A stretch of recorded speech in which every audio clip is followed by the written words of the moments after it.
What's up, everybody? It's Sid and Millie back with another episode. Yep. So, Millie, what are we talking about today? Today we're going to be talking about the World Cup 2026. Ooh, Yeah, hot topic. massively huge event that's about to be taking place, and I think that there's a lot of controversy, a lot of chaos, a lot of kind of um, bad things happening surrounding the World Cup. And yeah, that stuff doesn't really get highlighted. So I think it's important to talk about some of the stuff that's going on behind the scenes with this tournament because there are massive implications to it being held partially in the United States.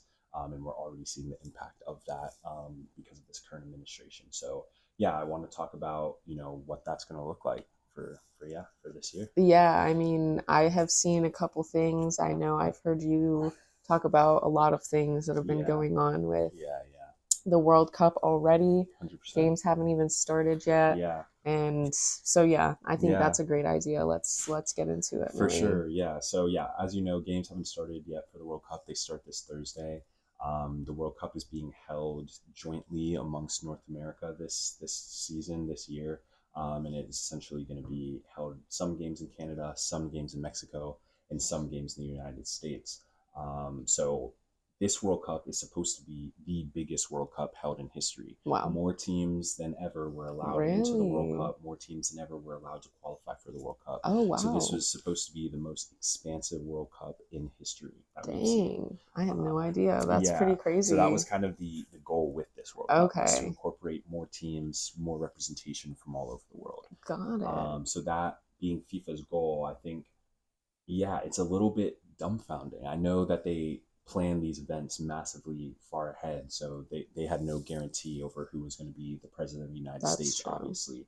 But FIFA had plenty of time to observe what was happening in the United States and make the obvious decision to move all the games out of the True. United States. They had plenty of time to organize with Canada, with Mexico, and distribute the games accordingly and Yeah, necessarily to avoid games being held in the United States. And now that hasn't happened and didn't happen when this administration come in, we're now seeing the impact of that. And so the impact of that has been, there's already been a referee who has been denied entry to the United States. A Somalian referee who is world renowned as the best African referee was denied entry to the United States for the World Cup.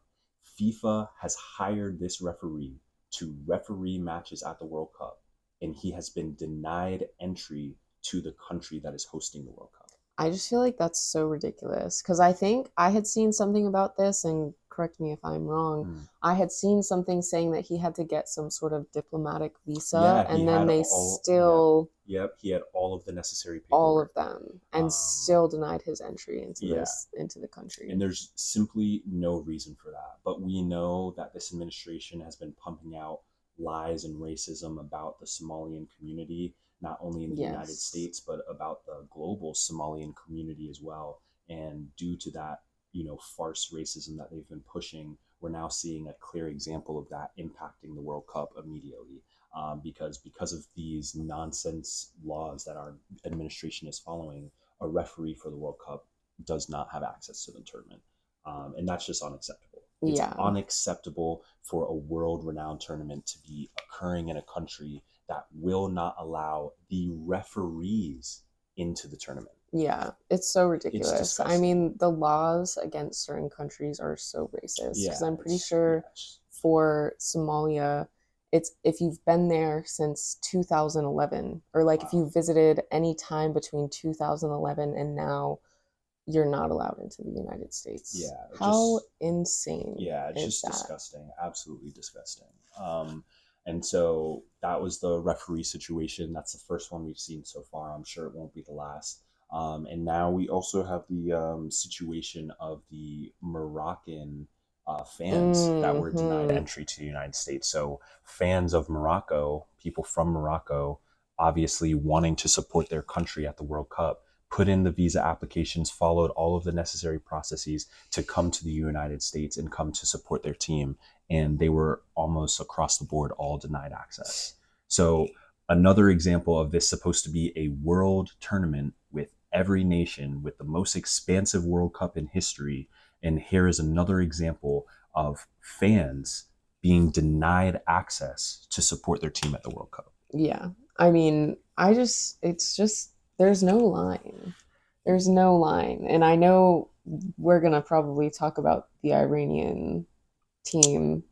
Right. Is Yes. the Yeah. other Definitely. instance that Yeah. I've seen of just Yeah. like You want to explain that one? they, so basically, they're not allowing the Iranian national team to stay in the United States. They're forcing them to stay in Mexico. Yep. And they have to travel into and out of the United States on their game days. Every single game day, they will have to day. travel into the States from a different country, play a match of football, and then leave the country. Same day. And this is due to the United States starting a conflict in the Middle East, provoking a country in the Middle East. And now we are punishing, the United States is now punishing the Iranian footballers who are here to play in the World Cup.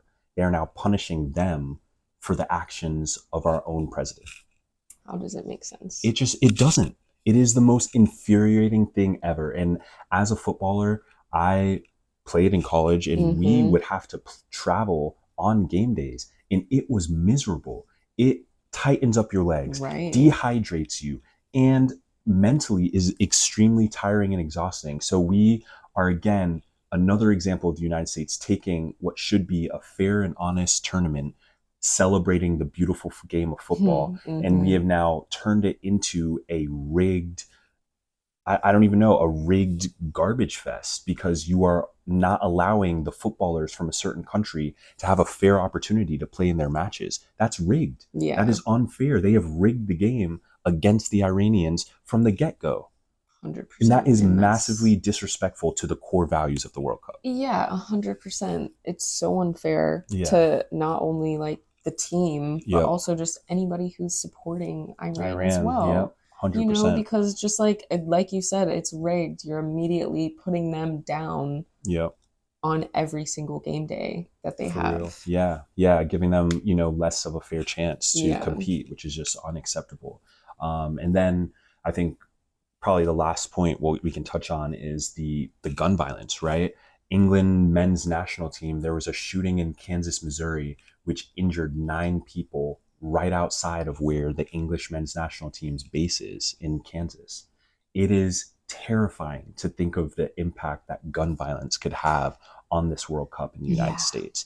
9 people were shot in Missouri.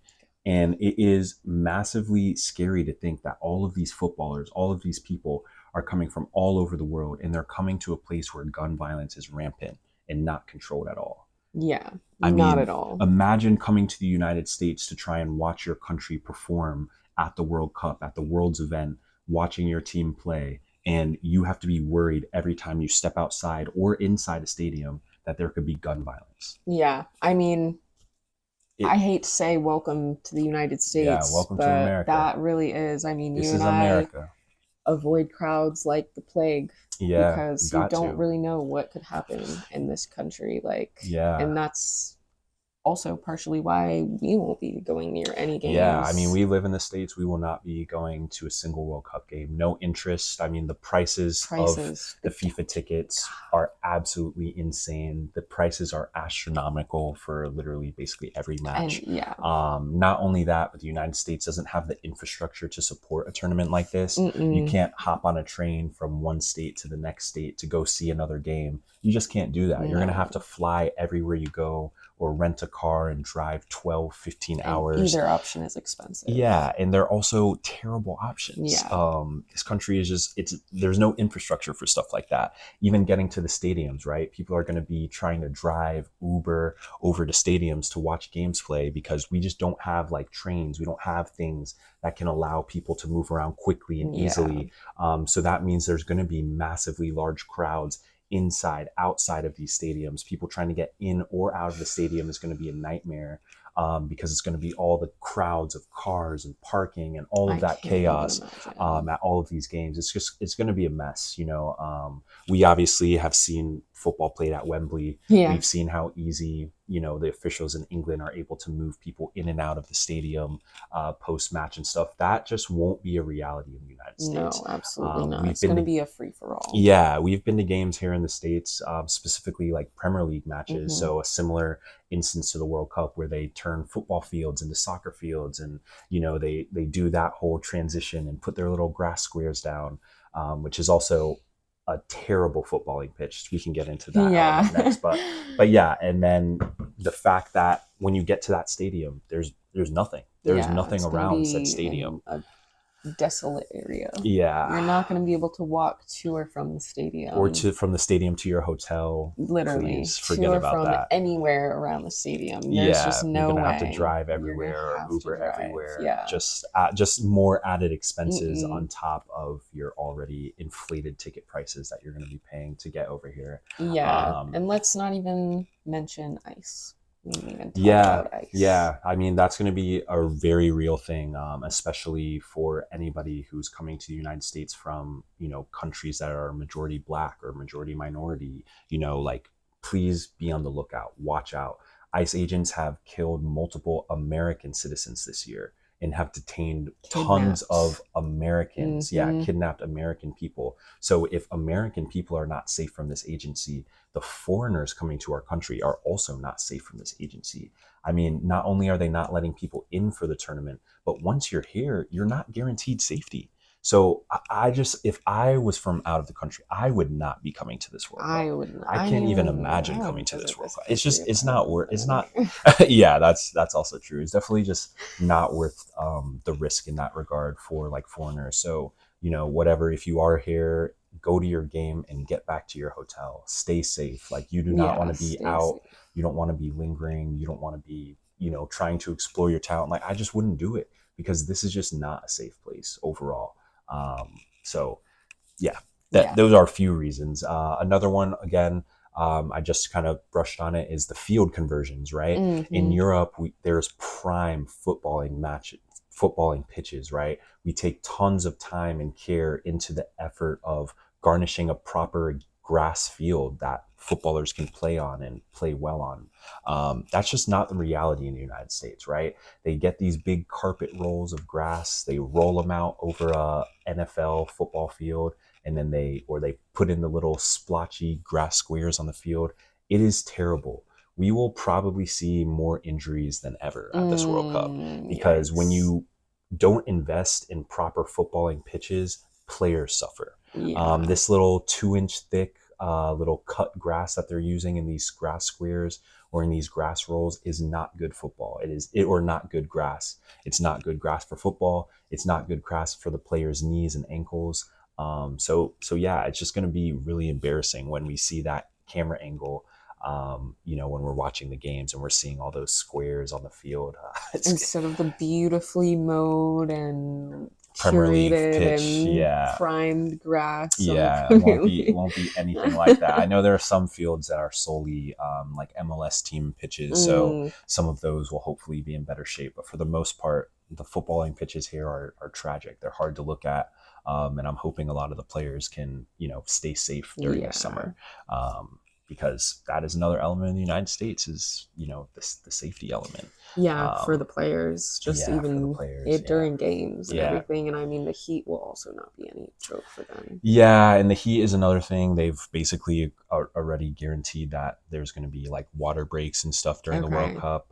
They're also doing like extended half times and things like that. So again, just more examples of them just tarnishing the game, right? We're here to watch football. We're here to see football be played. We're not here for this advertising frenzy that we know is inevitably going to happen, where there's an ad every water break, an ad every extendo halftime. It's just gonna happen. we just don't want sneak the ads in anywhere they can. Yeah, for real. And that's going to be definitely the detriment to watching the games, online. But obviously, that's our only option. Yeah, I mean, even just thinking about the heat as a fan. Yeah, stay hydrated out there. Stay hydrated. Please, I know because FIFA. That sneaks up on you fast. Yeah, 100%. And FIFA was trying to prevent fans from being able to bring their water bottles into the stadium. I know New York was able to fight back against that and make it so that fans can bring water bottles into the stadium, but I don't think it was across the board. Dang. So yeah, we'll see what happens. Everyone's got to buy water in the stadium. It's like the airport. Yeah. Yeah. What's that? The convenience fee. They're exactly. like, you can't go anywhere else for it, so pay $7 for this bottle of water. Yep. Yeah, literally. But yeah, so those are kind of our thoughts on the World Cup being hosted in the United States. I think FIFA did a terrible job in selecting hosts. If it was up to me, it would have just been Canada and Mexico hosting, or even just Mexico or just Canada, including the United States in such a time of turmoil and chaos and idiocracy. Was just a really dumb decision by FIFA and the FIFA president, in my opinion. Yeah. So now we have, again, fans being denied entry, referees being denied entry, footballers being detained and questioned at the entrance of the United States for hours on end. This happened to an Iraqi footballer. Wow. So with those sorts of things happening, it is putting a massive stain on the world's tournament. The World Cup is supposed to exemplify the beautiful game of football. It's not supposed to be influenced by politics and garbage and terrible people. That's not what it's meant for. It's supposed to bring a sense of community. It's supposed to bring people together. 100%. That is the epitome of the World Cup. That's why the tournament was invented, was to bring people together. And I think the question that the Iraqi footballer posed is a pretty... What was it? It was essentially, he said, if the United States is so afraid of foreign internationals, why are you hosting the World Cup? Honestly, he's preaching. A great question. Yeah, I'm wondering the same thing. Yeah. It's just crazy. It's just crazy. We just shouldn't have it. This administration doesn't. Yeah, it's just disgusting. It's really disappointing, because again, like, I've been watching the World Cup since my birth. Have watched this tournament in so many different countries and so many different places, and have watched what it means to the players, watch what it means to the fans, watch how it's brought humanity and people closer together. And yeah, it's just really, really disappointing to see it kind of being degraded into a farce like this. And it's being led by this administration and their policies. But FIFA had an opportunity to fight back against that and prevent things like this from happening. And FIFA didn't do that. They decided to grovel at the president's feet, and all that groveling didn't solve the real issues. And so here we are. Remain complicit. Yep. So let's see if there are any other refs, fans, or footballers who are denied entry to the United States for the World Cup, because as we know, you cannot have a world tournament, a world event, a World Cup without the world. So true. Yeah. And anyway, stay safe out there. Yeah, and if you're here, please stay safe. If you're here and not from the States, please stay safe. So that's really all. Those are our thoughts on the 2026 World Cup being hosted partially in the United States. So if you made it this far, thanks for watching. See you next time. Peace.